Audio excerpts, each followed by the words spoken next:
Hey, we're going to tie a shank fly today. We're using our egret shanks. This is 55mm shank, and you can see how the actual bends in the metal don't line up perfectly. They've got a little bit of flex to them in play. That's fine. That's how they're supposed to look. You'll notice we've got a large eye on the back, and of course an up eye at the front, like you would on most salmon and steelhead hooks. So we're going to put this large rear eye into the vise, just like we would a hook.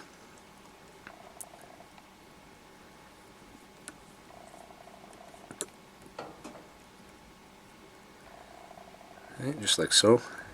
Make sure it's secure.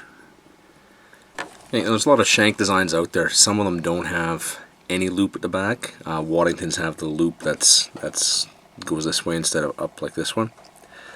Now, a lot of guys won't use this back loop at all. A lot of people will just attach their wire or their fire line or whatever they're using to attach their hook right to the shank. But what the eye allows you to do is, even if you have a fly that's finished and it has a line, a fire line coming out the back to your hook, even if you have that and you're fishing it and your line comes off or breaks or anything like that, you still have an option of attaching another line to the loop. But again, it's all personal taste. How we'll start this fly is we want to get everything nice and straight on this fly, so the bends aren't quite 100% there. So we'll just start at the front here. Okay, what I'll do is I'll hold up the other bend of this shank, the other end of the shank, while I tie, so that everything will be nicely tight and like a true double shank. And you can see how I brought that whole end up there. Same thing with the bottom end here. We want to make sure we cinch it so everything's nice and tight, the way it should be, and then just wrap with thread. Now, this thread wrap is essential because if you don't have this thread wrap, you won't be able to add wire or fire line or even mono some people are using. You can't add any of that without confidence, unless you have this thread base, because the thread base is what's going to actually hold that tight to the shank. So I've got a nice thread base going, totally covered. Now I'll take my line, okay, and I'll just make a loop on one end, and then the two ends of the line on the other. I'm using an egret hook here, octopus hook, and I'm going to put it both ends through the eye of the hook. Okay, now if I just pulled, of course, if I just pulled on the line, it would come right through. So instead of pulling, see what I mean? If I just pulled, it would come right through. Instead of pulling, I loop it around. So I've got this last loop here. I'll loop it around the actual hook. Okay, and you'll see it'll cinch up on itself. Okay, but I don't want it to cinch up on itself. I don't want it to cinch up on the hook. I want it to cinch up on the actual line. So I'll just move it over a little bit. And there, you can see how it's cinched now. And you've just made a loop, so that if the hook does get damaged, you can take it all, or you can unloop. You can unloop. Just gonna make that little loop again. You can unloop and get the. Whoops, sorry. Unloop.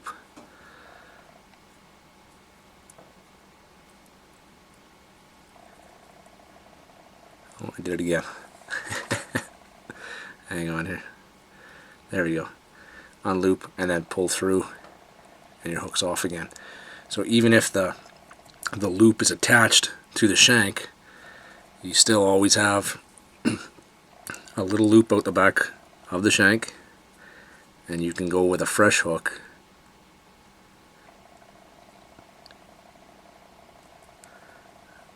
and loop it in again with a new hook and cinch it down again, so that you can always, as long as that string's there, you can always add a new hook. And even if the string comes off, then you've got the option of the back loop where you can actually attach a line right onto that. Okay? So now that I've got this cinched and I've got all this extra line, what I'll do is I want to set my hook wherever I want to set my hook back. On this one I'm going to set it back about 2 inches. It's going to be a pretty goofy gangly looking pattern. So I want the hook back quite far. Okay, I'll lay the line. This is tough to see, but I'll lay the line on either side of the shank. Okay, so on either side I'll start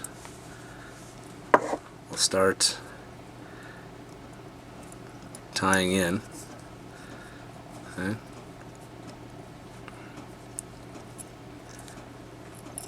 Oops. You can see it's usually not this awkward, it's just this awkward because I'm trying to show the steps a little clearer. Okay. You tie in. Okay. And now what I like to do for extra insurance, I'll just wrap all the way to the front. I'm going to go over with many wraps. This is just to kind of get the ball rolling here. Okay. And then I'll fold back the line and really start wrapping and cranking down on that line. If I have any more, a little more here, I'll fold back again. I'll cut this part, but I'll fold back again. And every time you fold and do a lot of high tension wraps, that's what really secures your line or wire to the shank of the hook. Much stronger than any knot could actually hold. You can see I've probably gone over this at least 100 times with a lot of pressure. Okay, so now I've got out the back. I'll show you this from the top. You can see that the line is coming out from either end of my shank. Okay, and it's to my hook. Okay. So what I'll do now is, just for extra insurance, of course, I'm going to glue this. A lot of guys will actually use Zappa, Gap, or Crazy Glue. I find that just regular head varnish just kind of glues everything together. Okay. And a lot of guys, including myself, if I'm production tying for sure, I'll tie this first step where you're attaching the line to the shank. I'll do several, usually several dozen, glue them up and let them totally dry before I end up tying the pattern on them. Okay, so that's the egret shank all ready to tie now. Okay. I'm going to take my thread to the back of the hook, and I'm just going to let this dry for a few minutes. I'm going to start this fly by making a ball of dubbing, seal fur dubbing.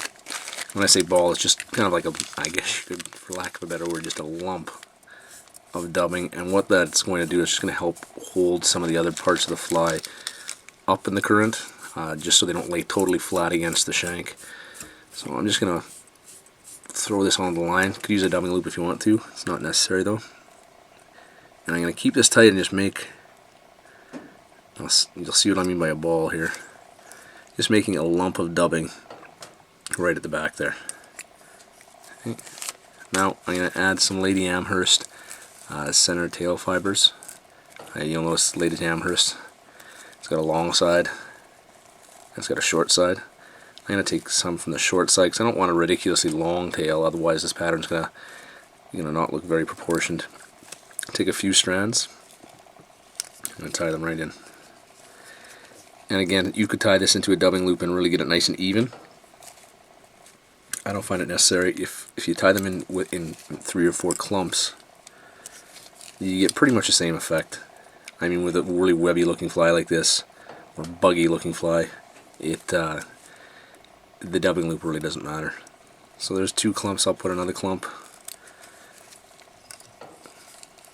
right here.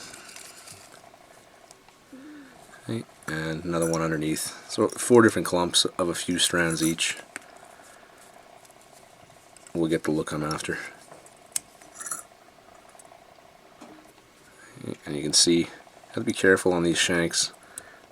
If you have the hook added in like I do already, they'll fly around a bit, so I just kind of put mine into the crook of the vice jaws. Okay, we're going to add a little flash to this, that purple Flashaboo. Put just a little bit of flash into the tail.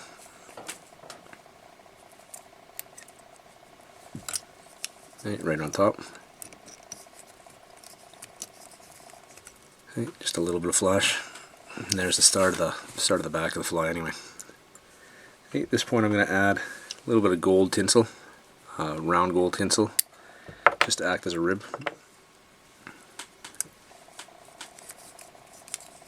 Okay, and then I'm going to go over with I've got some claret floss here. I could go hot pink too if you want. Colors are up to you, of course. Okay, and you'll notice with our eager heavy shanks, you've got a pretty fat body, almost as fat as you would a tube. So you need quite a bit of floss. I'll just double this 4-strand over to make 8s. So I don't have to wind my arms off. I'm going to go up halfway up with this floss body. You want to try and build up the body a bit so you can get it as you know, reasonably the same diameter, but it's not the end of the world if you're a bit lumpy here. Right, so about halfway. I'll tie it off.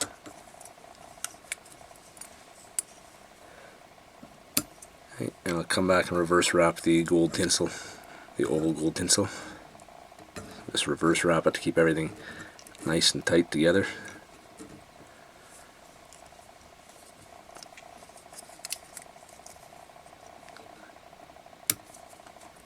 Okay, there we go.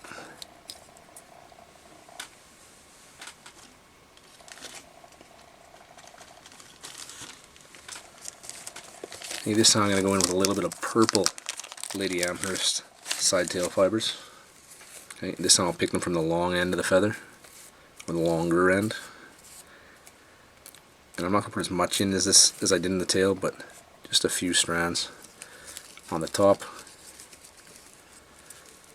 You just kind of poke them out a little bit, pull them apart, and a few strands on the bottom.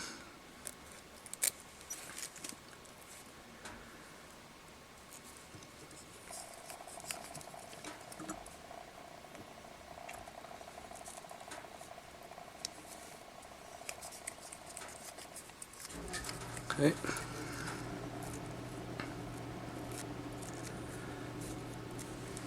Okay, so it's almost like you've got 2 segments now. You have the Amherst in the back, the Amherst halfway up, the floss body in between. Now I'm going to add some gray heron that's been dyed purple. So the gray heron, these feathers, these are extra large feathers, so they're pretty long. I mean, you can see about 8, 9, almost 10 inches long. I'm going to pick one of these, and I'm going to comb it down from the top, from the tip, pardon me, and just try and get all these fibers in somewhat of an order. And this gray heron is beautiful stuff. You'll see when I finish this shank. Okay, I'll tie it in from the tip, and I'll just let the feather kind of hang back there.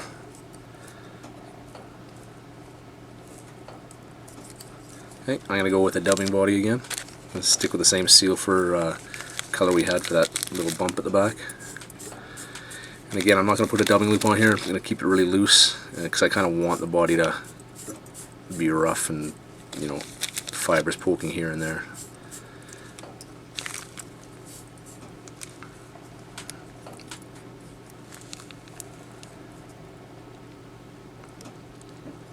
A little bit too loose there.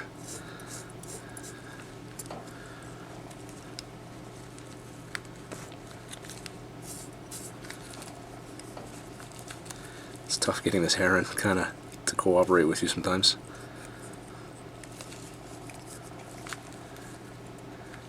You know, it's almost like it wants to jump into the fly before you want it to.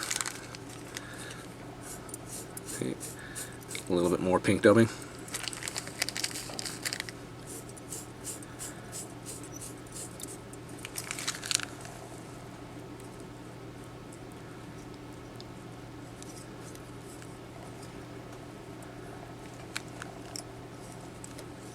And you can see what I mean about the buggy look here. It's got a really nice fuzzy look. Okay, I've got my heron now, and you can see with the length of this gray heron, I'll just zoom out. The length of that gray heron, you can see I've got a good 4 or 5 inches to roll on the fly. Lots of flexibility with this stuff. So I'll keep my wraps pretty tight because I've got lots of feather. And you just want to kind of pull out the fibers to make sure they go on.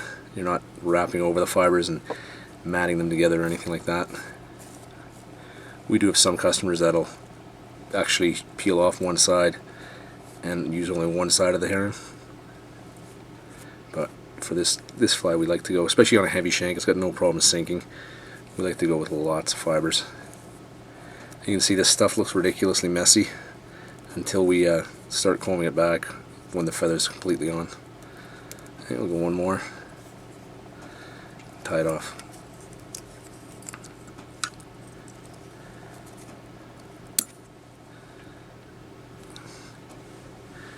Hey.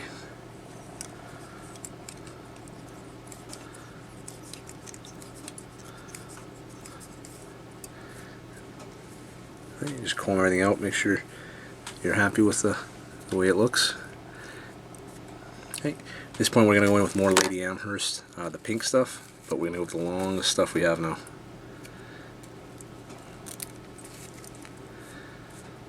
Okay. And again, tying in clumps.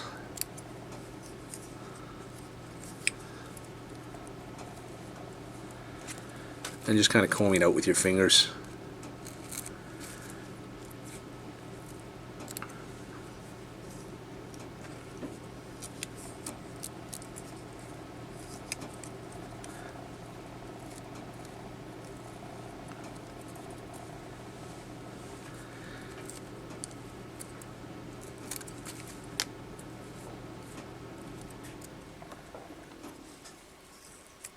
So I've just gone 3 clumps around the head.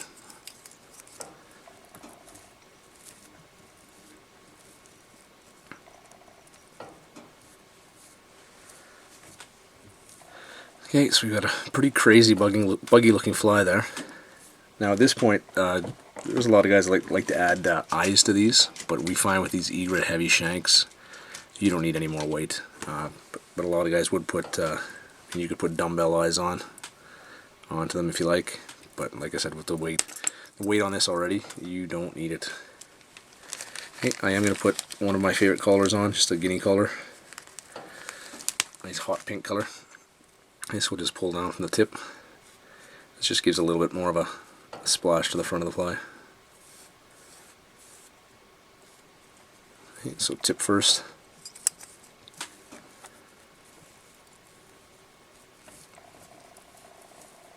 And again, it's looking ridiculous, but we'll tame it in just a second here.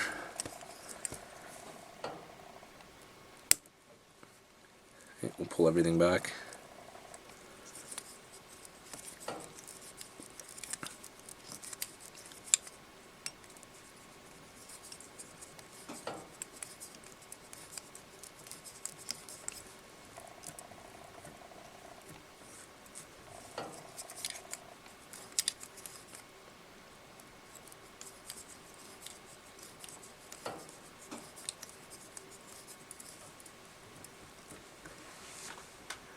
Right.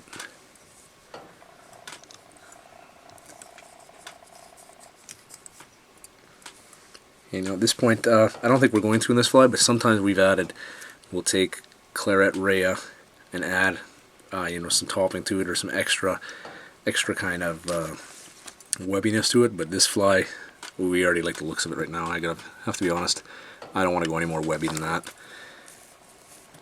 What I will add is we'll put some jungle cook on and try and find some nice long ones so we can really put it right up back over the body.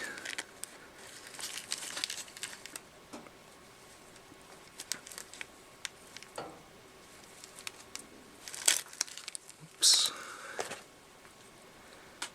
And so cut them pretty long, just get rid of any fuzziness you have to.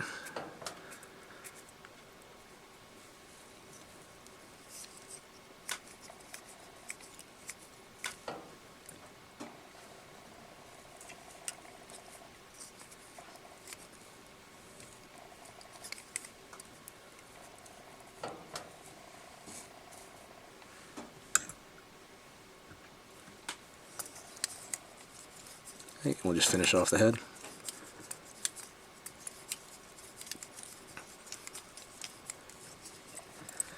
And that's one tied on our egret heavy shanks. Now the egret heavy shanks are nice because we've got them all the way up to 70 millimeters, which are way bigger than any other product we know of. Shank product that has that length.